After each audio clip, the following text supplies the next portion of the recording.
धरती का स्वर्ग कहा जाने वाला कश्मीर का खूबसूरत नजारा हाल ही में एक भयानक आतंकी हमले से दागदार हो गया। 22 अप्रैल 2025 को शांत पर्यटन स्थल पहलगाम एक घातक हमले का शिकार बना। इस हिंसा ने 26 मासूम पर्यटकों की जान ले ली, शांति भंग कर दी और दुनिया भर में सदमे की लहर दौड़ा दी। इसका असर तुरंत दिखाई दिया। सुरक्षा बलों को भारी संख्या में तैनात किया गया, घाटी में बेचैनी छा गई और कश्मीर की अर्थव्यवस्था की रीढ़ पर्यटन उद्योग ठप हो गया। इस त्रासदी ने कश्मीर की कमजोरी की याद दिला दी। एक ऐसा क्षेत्र जो जटिल भू राजनीतिक वास्तविकताओं और संघर्ष के इतिहास से जूझ रहा है। लश्कर-ए-तैयबा से जुड़े एक समूह रेजिस्टेंस फ्रंट द्वारा किए गए इस हमले ने आतंकवाद के लगातार खतरे को उजागर किया जो क्षेत्र की शांति और समृद्धि की आकांक्षाओं पर छाया हुआ है। इस हमले ने न केवल कश्मीर में बल्कि पूरे भारत और उसके बाहर भी डर की लहर फैला दी, जिससे पर्यटकों की सुरक्षा और क्षेत्र की स्थिरता के बारे में चिंताएं बढ़ गईं। हमले के बाद भारत सरकार ने तेजी से कार्रवाई की है, पूरी जांच शुरू की है, सुरक्षा बढ़ाई है और इस कृत्य की निंदा करने और अपराधियों को न्याय के कटघरे में लाने के लिए राजनयिक प्रयासों में जुटी है। हालांकि इस हमले ने निस्संदेह पर्यटकों के विश्वास को हिला दिया है, जिससे बुकिंग रद्द होने और भारी गिरावट आई है। पर्यटन में यह गिरावट कश्मीर की अर्थव्यवस्था के लिए एक बड़ा झटका है, जो अपनी प्राकृतिक सुंदरता के लिए आने वाले पर्यटकों पर बहुत निर्भर है। पहलगाम हमला कश्मीर में सुरक्षा चुनौतियों का समाधान करने के लिए एक बहुआयामी दृष्टिकोण का आह्वान करता है, साथ ही साथ पर्यटन उद्योग को पुनर्जीवित करने की दिशा में काम करता है। यह एक नाजुक संतुलनकारी कार्य है, जिसके लिए सुरक्षा चिंताओं, आर्थिक अनिवार्यताओं और कश्मीरी लोगों की आकांक्षाओं के बीच जटिल परस्पर क्रिया की सूक्ष्म समझ की आवश्यकता होती है। इन आपस में जुड़ी चुनौतियों का समाधान करके ही कश्मीर हिंसा के साये से उभरने और शांति और समृद्धि के प्रतीक के रूप में अपना सही स्थान हासिल करने की उम्मीद कर सकता है। पहलगाम हमले ने कश्मीर के सुरक्षा तंत्र, खासकर पर्यटन स्थलों में कमजोरियों को उजागर किया है। भविष्य की त्रासदियों को रोकने और विश्वास बहाल करने के लिए सुरक्षा उपायों को मजबूत करने की तत्काल आवश्यकता है। इसके लिए एक बहुआयामी दृष्टिकोण की आवश्यकता है, जिसमें बेहतर खुफिया जानकारी इकट्ठा करना, सीमा सुरक्षा में सुधार और त्वरित प्रतिक्रिया क्षमताएं शामिल हैं। खुफिया एजेंसियों को आतंकवादी साजिशों के अंजाम दिए जाने से पहले उनका पता लगाने और उन्हें विफल करने की अपनी क्षमता में सुधार करना चाहिए। इसमें मानव खुफिया नेटवर्क को मजबूत करना, निगरानी क्षमताओं को बढ़ाना और विभिन्न सुरक्षा एजेंसियों के बीच घनिष्ठ सहयोग को बढ़ावा देना शामिल है। भारत और पाकिस्तान के बीच की सरहद आतंकवादियों के लिए घुसपैठ का एक प्रमुख रास्ता बनी हुई है। आतंकवादियों और हथियारों के कश्मीर में प्रवाह को रोकने के लिए सीमा सुरक्षा को मजबूत करना महत्वपूर्ण है। इसमें उन्नत निगरानी तकनीकों को तैनात करना, सीमा पर जनशक्ति बढ़ाना और सेना और सीमा सुरक्षा बलों के बीच समन्वय बढ़ाना शामिल है। किसी हमले की दुर्भाग्यपूर्ण स्थिति में हताहतों को कम करने और नियंत्रण हासिल करने के लिए त्वरित और प्रभावी प्रतिक्रिया महत्वपूर्ण है। इसके लिए आतंकवाद विरोधी अभियानों में प्रशिक्षित विशेष इकाइयों की स्थापना, उन्हें नवीनतम हथियारों और तकनीक से लैस करने और तैयारियों को सुनिश्चित करने के लिए नियमित अभ्यास करने की आवश्यकता है। इन तत्काल उपायों से परे कश्मीर में सुरक्षा के लिए दीर्घकालिक दृष्टि की आवश्यकता है।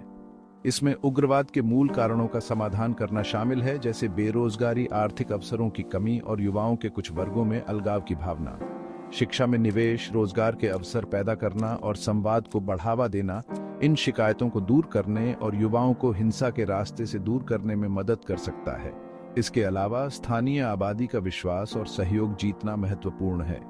ये सुनिश्चित करके हासिल किया जा सकता है कि सुरक्षा बल संयम और मानवाधिकारों के सम्मान के साथ काम करें, वास्तविक शिकायतों का समाधान करें और शांति और सुरक्षा बनाए रखने में समुदाय को शामिल करें। कश्मीर की अर्थव्यवस्था के लिए महत्वपूर्ण पर्यटन क्षेत्र हाल के हमले से बुरी तरह प्रभावित हुआ है। पर्यटन को पुनर्जीवित करना न केवल एक आर्थिक आवश्यकता है, बल्कि आतंकवाद के खिलाफ एक प्रतीकात्मक जीत भी है। पर्यटकों को आश्वस्त करने और विश्वास बहाल करने के लिए एक बहुआयामी रणनीति की आवश्यकता है। सबसे पहले सरकार को लागू किए गए बढ़े हुए सुरक्षा उपायों पर प्रकाश डालते हुए एक वैश्विक अभियान शुरू करना चाहिए।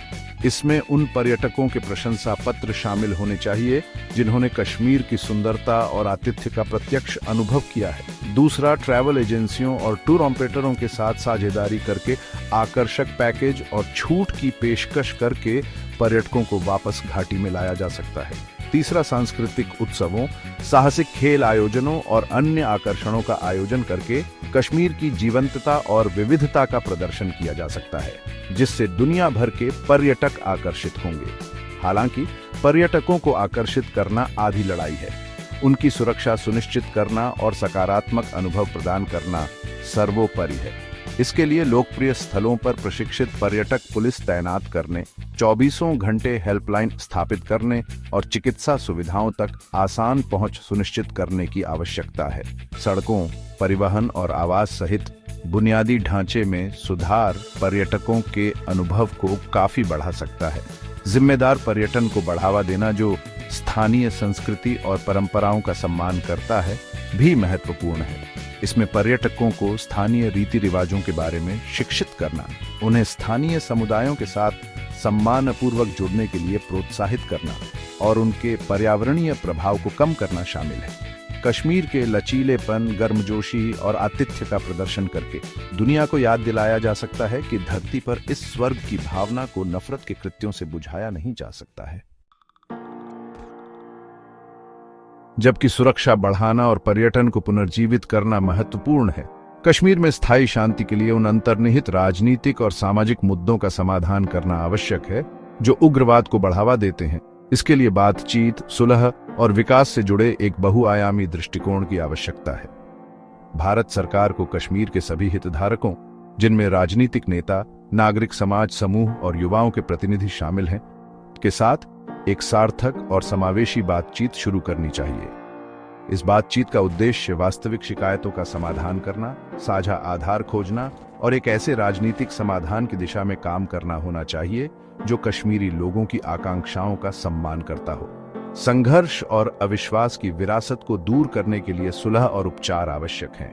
इसमें पिछले मानवाधिकारों के उल्लंघन का समाधान करना, पीड़ितों को न्याय प्रदान करना और अंतर सामुदायिक सद्भाव को बढ़ावा देना शामिल है। बेरोजगारी, गरीबी और अवसरों की कमी जैसे अशांति के मूल कारणों को दूर करने के लिए सतत विकास महत्वपूर्ण है। शिक्षा, स्वास्थ्य सेवा, बुनियादी ढांचे में निवेश और रोजगार के अवसर पैदा करने से स्थानीय समुदायों को सशक्त बनाया जा सकता है और शांति प्रक्रिया में स्वामित्व की भावना को बढ़ावा मिल सकता है। कश्मीर में शांति प्रयासों का समर्थन करने में अंतर्राष्ट्रीय समुदाय की भी भूमिका है। इसमें भारत और पाकिस्तान के बीच बातचीत को प्रोत्साहित करना, विकास परियोजनाओं के लिए वित्तीय सहायता प्रदान करना और समझ और सहयोग को बढ़ावा देने के लिए अंतर सांस्कृतिक आदान प्रदान को बढ़ावा देना शामिल है। कश्मीर में स्थायी शांति की राह लंबी और कठिन होगी। इसके लिए अटूट प्रतिबद्धता, सहानुभूति और कश्मीरी लोगों की जायज आकांक्षाओं को पूरा करने की इच्छा शक्ति की आवश्यकता है। बातचीत, सुलह और विकास को प्राथमिकता देकर कश्मीर हिंसा के चक्र से मुक्त हो सकता है और शांति और समृद्धि के प्रतीक के रूप में उभर सकता है।